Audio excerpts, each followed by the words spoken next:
Hi, my friend Quentin here, and today's tip is actually about investing.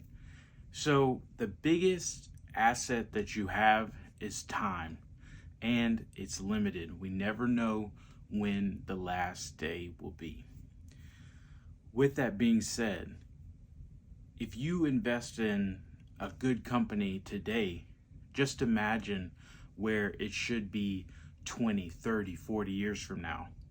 Scratch one company. If you just buy an index fund that models the S&P 500 or the NASDAQ, what it's worth today, in theory, is going to be minimal to what it's going to be 30, 40, 50 years from now.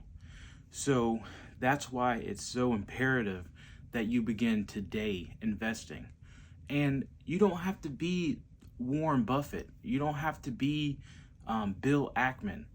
No, you can just be a normal person who just puts money in their 401k and just forget about it. As long as it's in, like I said, an index fund that will capture the whole market, not something super specific like, we're not even going to get into that. And that is what we would call a passive investor. You're just putting the money in, you're forgetting about it, and in theory, as long as it's in the basket of companies, you'll be fine. The opposite of that is an active investor. This is someone who actually has dedicated their whole career to picking stocks. And guess what? It's not easy. That's why you don't hear about people like Warren Buffett often, because it is extremely hard to do. And an active investor, they're gonna maybe just have 8 to 10 companies, and they're gonna go for control and ownership, so that way they can steer the company in the direction they believe it to need to go. And that requires a level of skill, a level of capital that the average person doesn't have. So it's a lofty goal to be an active investor, and I'm not saying that you can't do it, but you got to get in where you fit in. Right now, you might need to be a passive investor, and then once you build up your war chest, then you can flip over to active investing. Just something to think about. But either way, put your money in the market. Don't put all your money in the market. The name of the game is diversify.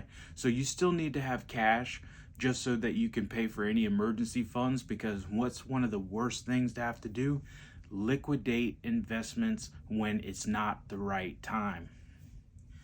One, the taxes may be more if you bought the security within a year. Versus a long-term capital gain, you have a short-term capital gain. That's just one example. But either way, get your money in the market.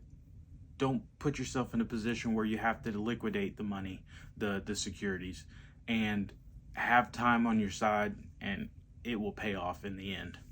As I close, I want you to go to instabizebooks.com, check out our ebooks, check out our merch, and as always, keep going. Thank you.